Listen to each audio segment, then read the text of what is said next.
Ini adalah pembahasan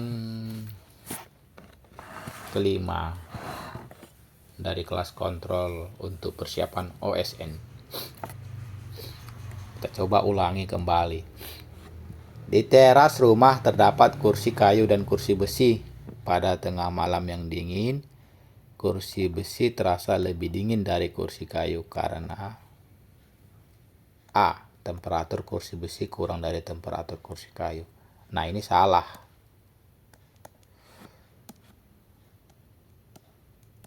Besi dan kayu itu berada pada lingkungan yang sama. Jadi mereka seharusnya setimbang secara termal. Masih ingat asas Planck ya?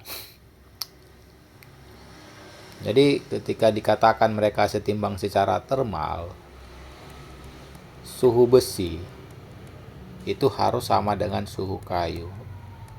Agak aneh ya. Tapi faktanya demikian. Selama mereka berada pada lingkungan yang sama, seharusnya suhunya setimbang secara termal. Misalnya gini kan, ada suatu lingkungan kotak ya. Di dalam lingkungan ini banyak nih zat. Karena mereka berada pada lingkungan yang sama, suhu-suhu benda ini akan sama semua. Jadi yang A itu salah. Yang B juga salah. Benar sebenarnya, tapi konteksnya bukan itu yang mau kita jawab. Karena kan ini hubungannya dengan suhu ya. Ini kan hubungannya dengan kalor pasti. Nah, jawabannya ada pada konteks kalor jenis. Kalor jenis, kita nggak akan bahas pengertiannya, tapi sederhana aja. Kalau benda punya kalor jenis besar,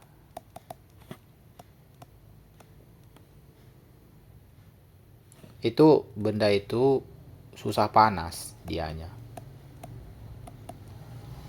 Kalau benda punya kalor jenis kecil, itu benda itu gampang panas.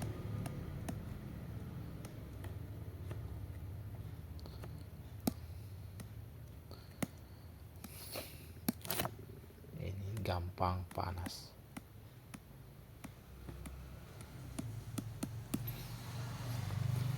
Besi dan kalor disentuh sama tangan kita.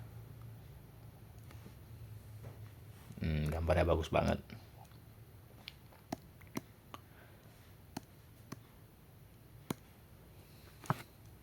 Otomatis terjadi dong transfer kalor.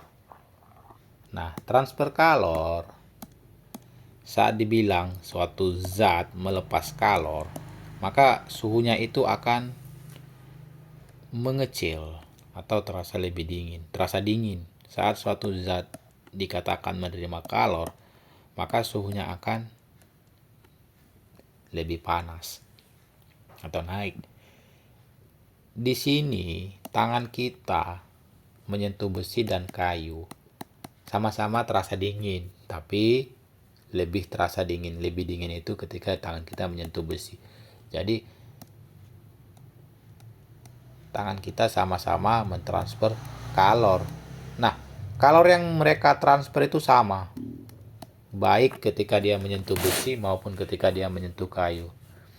Disebabkan sumber yang menyentuh besi dan kayu itu adalah sama-sama tangan kita. Jadi sumbernya sama. Jadi seharusnya kalor yang ditransfer tangan kita itu sama.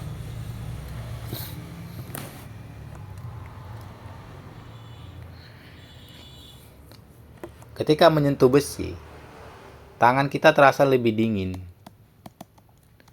Lebih dingin. Sebenarnya diakibatkan kenapa? Karena begini. Ketika menyentuh besi, besi ini cepat banget nyerap kalor. Cepat nyerap kalor. Jadi cepat nyerap kalor ini besi. Makanya tangan kita terasa lebih dingin.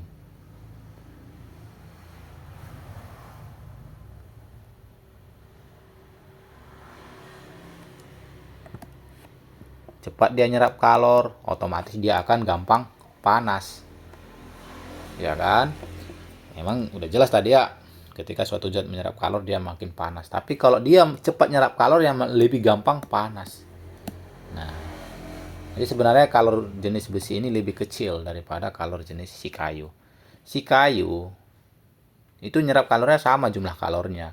Cuman ini terasa dingin, cuman lebih dinginan si besi. Nah, si kayu ini itu lama nyerap kalor dari besi, lama nyerap kalor dari tangan,